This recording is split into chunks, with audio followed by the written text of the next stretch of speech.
So this video, I'm down here on Lakeshore Drive, and this video is about the city of Chicago moving into the summer, and see the beachfront area out the window. No beaches, but this is basically by Navy Pier and all that. But the city of Chicago doesn't have a map or tell you on any of these things what type of recreation is available off of each exit. What type of recreation? Like, what does Navy Pier entail? Truly, what does the Chicago Yacht Club entail? You know, what does Belmont Harbor and so on?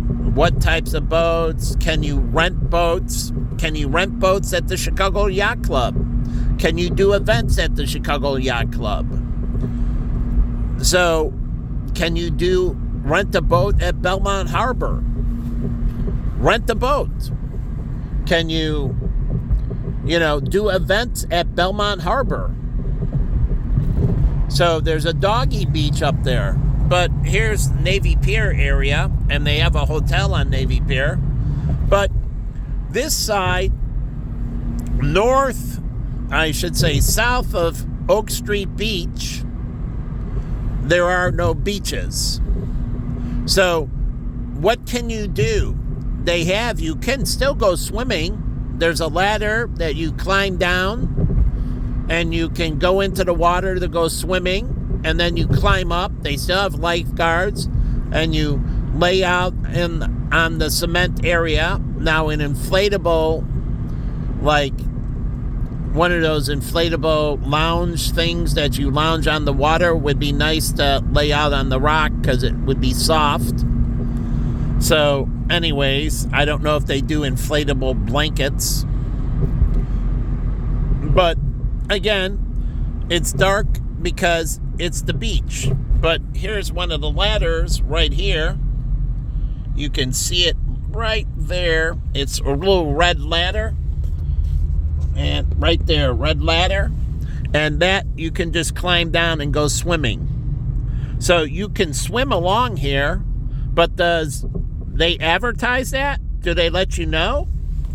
And here's Chicago Avenue and all these residents. Do they know they can go swimming right here?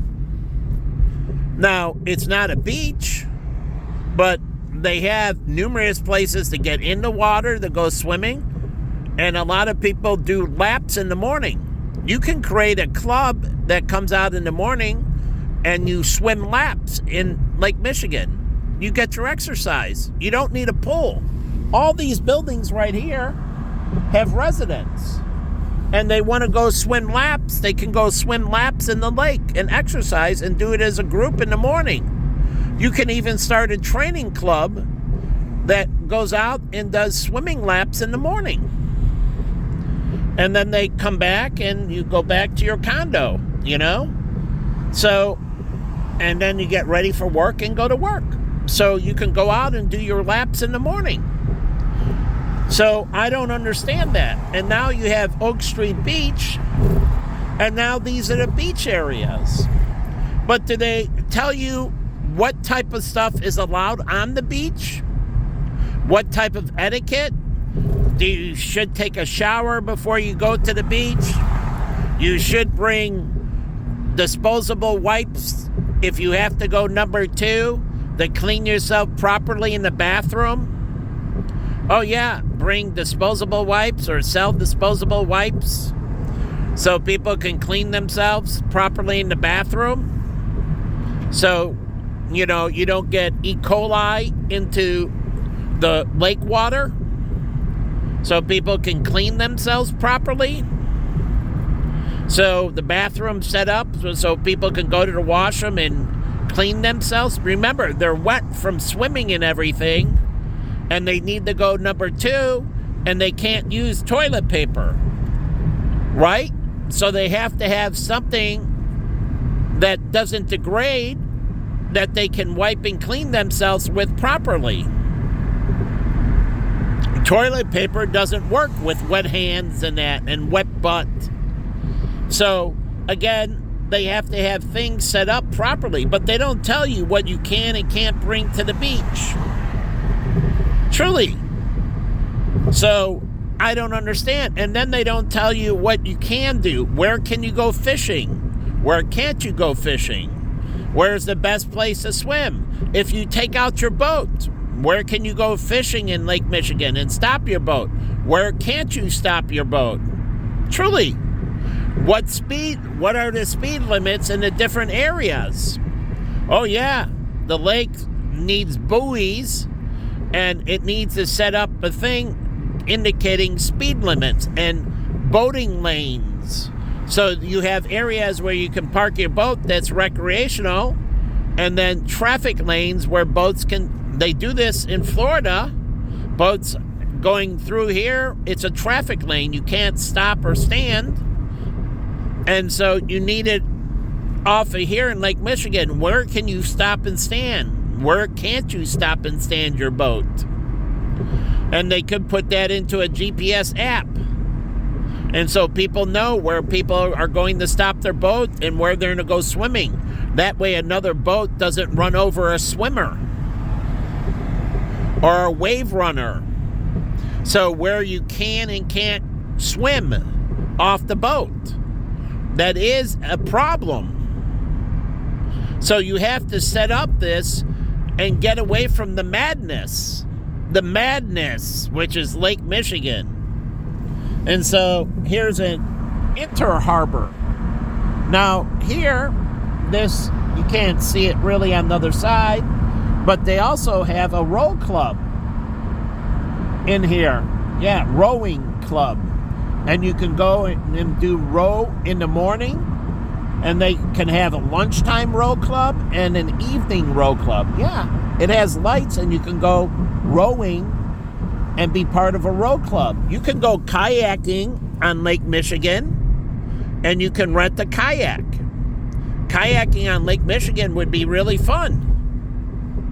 So, again, setting up what you can do, where you can do it. You can't have boats and kayaks running into each other or going canoeing on Lake Michigan. They kayak on the river, but you need also, the boats on the river have to know that people are kayaking. So there has to be this give and take and coordination for people to do these recreation things like paddle boarding. You can go paddle boarding. My friend Mark, he used to like to go windsurfing on Lake Michigan. So you can't surf traditionally on Lake Michigan, but a paddle board is like a surfboard, and you can do that. And you can also windsurf. There's enough wind to go windsurfing on Lake Michigan. And Mark used to go windsurfing on Lake Michigan. So, but there's no windsurfing clubs. So, remember, we don't have waves like California or Florida, but we can still have surfers, and those are windsurfers.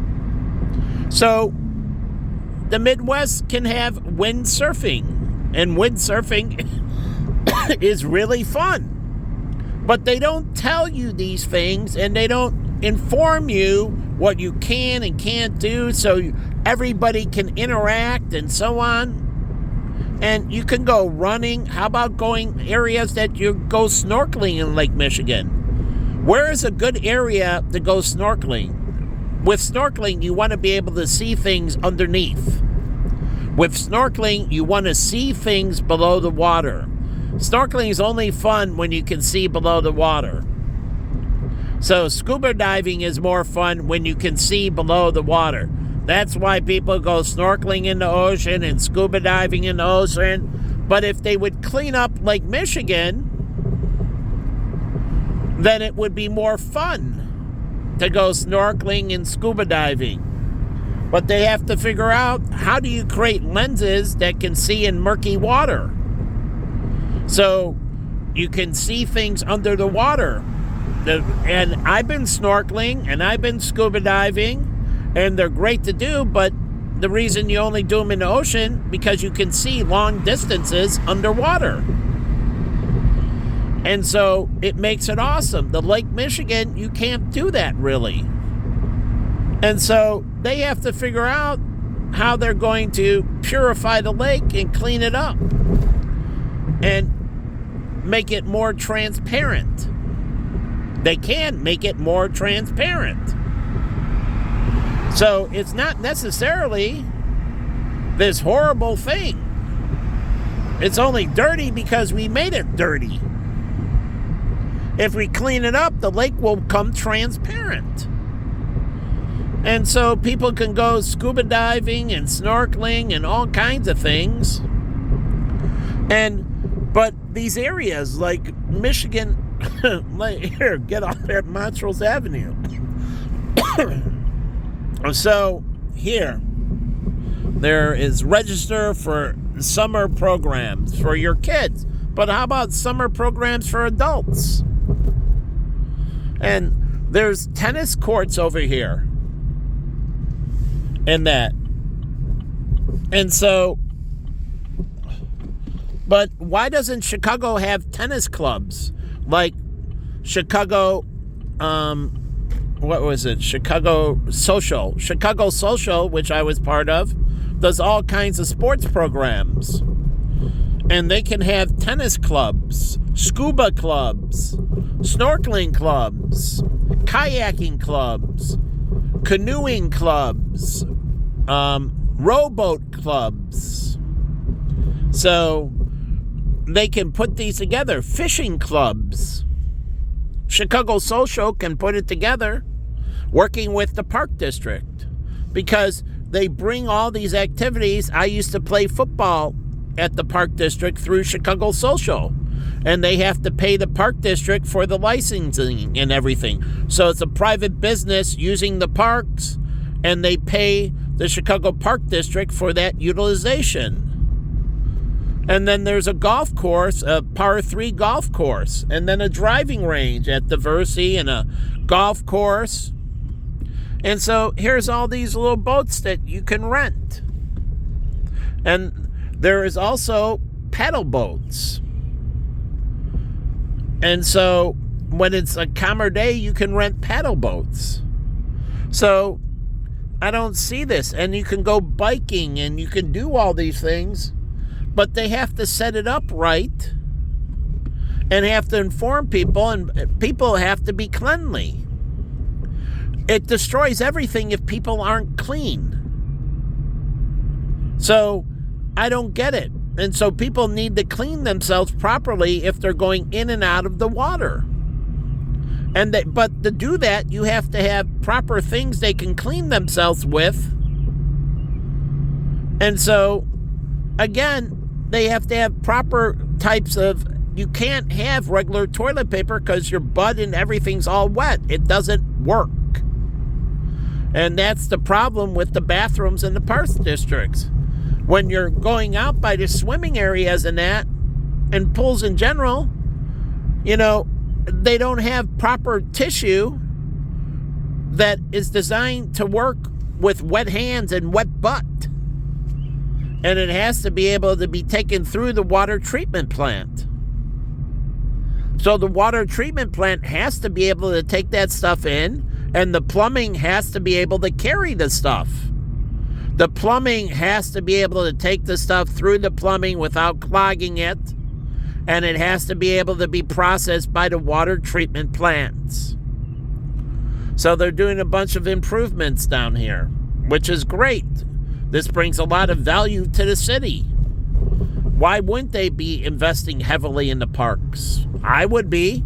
Montgomery Ward's did, and he started the Friends of the Park. All these rich Chicago people invested heavily in the parks. They wanted beautiful recreational areas. So Montgomery Ward's, he put a foundation and funded and left a legacy to help the parks. So they were big about the parks, turning Chicago into this beautiful recreational area where their employees, and truly, it was good for their business. The employees could go out and walk and do things in the park. And it was good for their employees. It was good for business. And that's what Chicago doesn't understand. All these businesses don't understand. Great parks are good for business. Healthier, more vibrant employees. So, I don't get it. We got a 3/4 moon tonight. You can't quite see it here. But anyways, so I'll put this on YouTube. But you have all this area, and look at all this parking.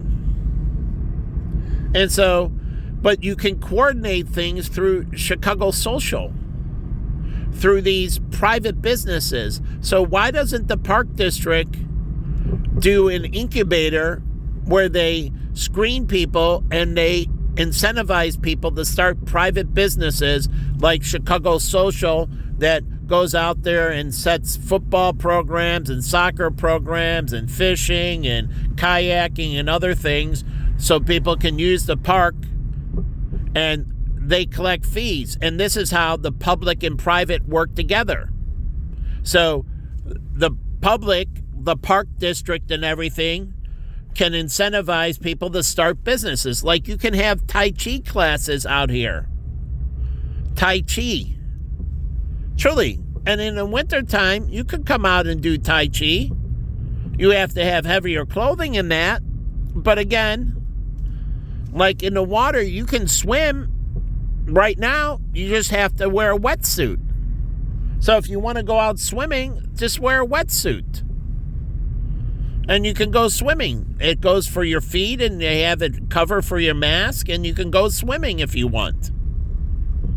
So you can swim, and they should be teaching you this and how to increase the ability to get the recreation out of the park, out of the lakefront, but all parks in the city. I love going down to Wells Park and the pools, and this is beautiful mosaic. So you have the mosaic imagery right here under the bridge, and mosaic is made from tiles, pieces of tiles, and it can be mirrored tiles and everything else. But again, I don't know if that's the entrance. So you have this ability to create these beautiful things, and I don't know what the city is doing. And this is Marine Drive, and let me go back down, and this is Lincoln Park and something Fieldhouse is down this way. But again, they don't tell you what's here.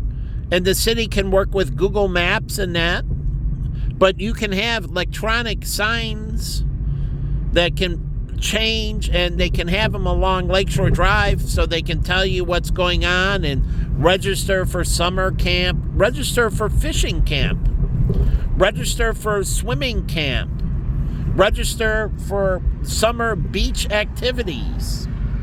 Truly, you can have recreational beach activities, and the kids can go to the beach during the summertime. You can have camp on the beach. It's beach camp. And every day they come to the beach and they go swimming and do other recreational activities on the beach. So you can have beach camp. You can have camp to do kayaking and everything else. So they can really make it adventurous for kids. They can have, talking about marine biology and that. And so they can have marine biology camps where the kids come down and they study the water and the ecosystem and they learn about that. Truly, they can have all kinds of educational, talking about the plants in the park and botany and many other things. So there can be all kinds of educational camps as well. They're not creating this where there is this type of incredible opportunity for both seniors and that. How about a bird watching like Blacklist, and his character, James Spader's character, watch birds. bird watching club. Chicago Social can do a bird watching club. Chicago Area Runners Association, they can do all kinds of things for kids. How about kids? And it doesn't have to be long runs, but fun runs. Fun runs. And there's stuff before and after the run they can do. And so it's a summer running camp. So they can do all these things and utilize these assets. And this, if the city is smart, it attracts and retains people because life is grand. Life is full. Life is wonderful. Not life is I'm getting tailgated everywhere I go. That's not life. That's harassment. So I don't get it. So there's no one on here. There's 1, 2, 3, 4 lanes. Why stay behind me? I'm going slow. If you're behind me, that means you caught up to me because you weren't behind me in the first place. So you caught up to me, you slowed down, and stayed behind me. Okay. But anyways, off that topic, back on, Chicago's not using any of this correctly. Not on the south side, not on the north side, not at all. And they can have all kinds of boating camps where they can go down and work in the harbor. Chicago can employ kids to work in the harbor. And so they can work in the harbor and work on the boats, like cleaning and doing other harbor maintenance and that, and earn a living so the city can employ them. Here, let me... Anyways,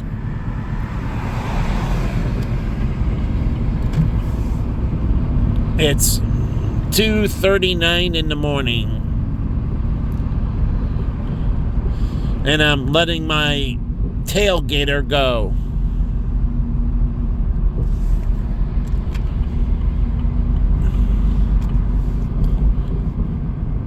So, anyways,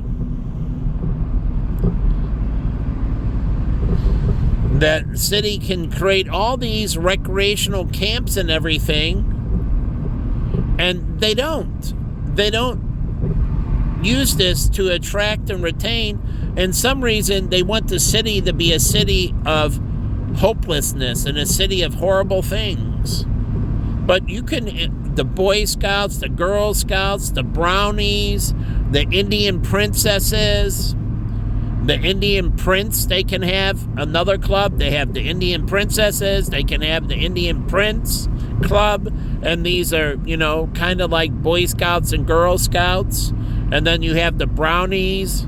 And they can use the parks. Here's a recreational field. They use it for football, soccer. You can play rugby here, too. You can play rugby. So there's numerous sports you can play on that field. You can even use that field to play cricket. You can play cricket on that field as well. So you can play numerous sports on that field. So, and one of them is cricket. Here's where I was talking about, where they have a row club. And you can go join the row club. But you can row here in the harbor, or you can roll on Lake Michigan, which is much more challenging. But again, using these assets, these are assets of the city. And these are here to make people's lives grand and great and exceptional. But when you have bad leadership, they don't see the vision. And they need to see the vision. How can I make this an incredible life for my people? Truly, Moses, what was he doing? He was leading them to a land of milk and honey, and all they had to do is wait for God's commandment, and he would have made it the promised land. And all they had to do is wait to follow God's commandment. So I don't get it. So you have the harbor here, and you can go canoeing and paddling and rowboating and truly paddle boating, and you can fish off of here and many other things. So again, and here's the bridge that crosses over to North Avenue Beach. And there used to be all kinds of summer concerts at Castaways. At Castaways, on their second deck, they used to have all kinds of different summer concerts. And we used to come down the North Avenue Beach to listen to the summer concerts, the different musical acts. So again, the city trying to make life incredible for its residents. And every day they wake up and it's looking forward to a new blessed day. Truly, a new blessed day. Life is a blessing. And you're supposed to wake up every day and look forward to getting up and what new exciting things are happening in Chicago.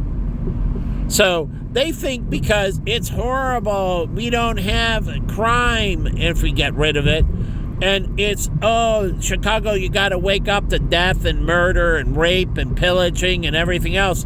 That doesn't make life good. That makes everybody want to kill everybody. Making life good is you wake up and, like my friend Len, he used to go down here and play beach volleyball. North Avenue Beach used to have huge beach volleyball. But why is it just North Avenue Beach with beach volleyball? Truly. Why is it just North Avenue Beach? Truly, why just North Avenue Beach with beach volleyball? I don't get it. And they used to bring the professional beach volleyball every summer, came to Chicago, and, you know, the beach volleyball tournament. One of the stops was the city of Chicago. And I used to have a friend, his wife played as a professional beach volleyball player, Jug Bushler, who went to the University of Arizona. His wife was a professional beach volleyball player. He played basketball in college, and in the pros, but he also played beach volleyball. And he used to play with SIGEP, and he played indoor volleyball too. But it helped him with basketball. Hand-eye coordination, hitting and spiking and doing all that helped him with basketball. So there are sports that help you play the other sports. And with volleyball, he had to constantly practice his jumping to block and to hit the ball, truly jumping and diving and other things.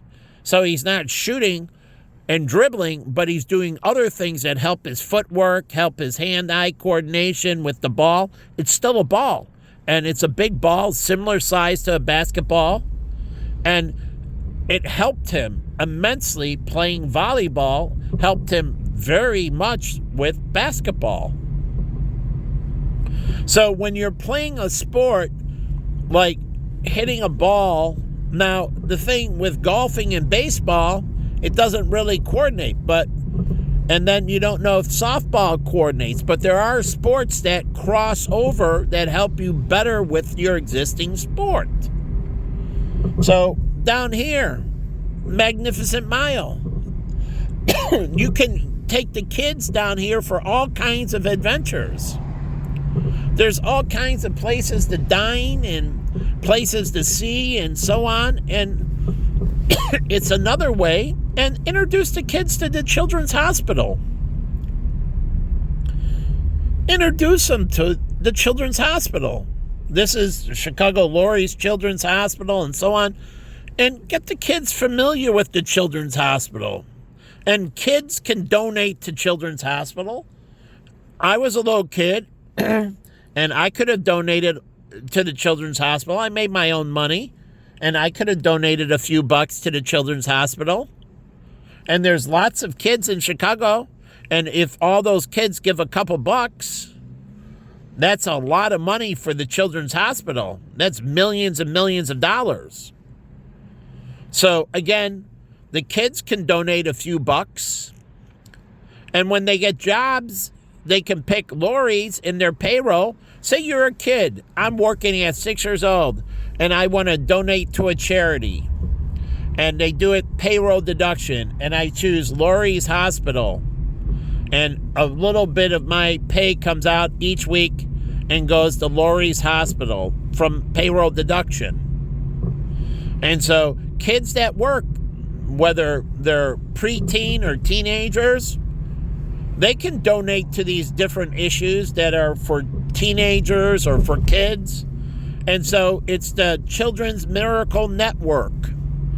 And they can actually donate to the Children's Miracle Network. So why don't they get children doing that in elementary school, in high school, and teach them to be philanthropic, and even in college to set up charities to take care of each other. So when people have mishaps, things that are unforeseen. So they can do this if you want to do those things. But it's not for people that intentionally implode. It's for things that are accidental. Like I watch and I told people you're going to get hooked on this and that, and people get hooked. They don't mean to, and it's by accident. They didn't want to become drug addicts. And truly, they didn't want to become drug addicts or alcoholics.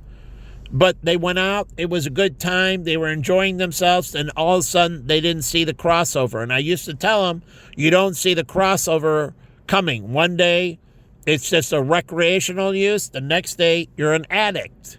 And they do it, and it's purely accidental. Like myself. It was never intended. It was purely accidental. So God forgives those. But if you go out and you wake up and I'm going to be an addict, well then, not so forgiven.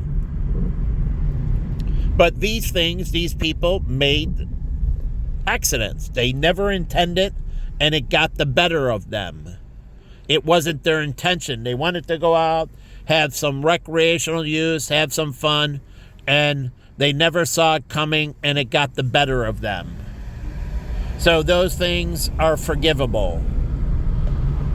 But when you do things intentionally, like the things that have been done to me, they're not forgivable. God's gonna slaughter you. But that's your choice. You chose to do them to me intentionally. These are not accidental. These are intentional.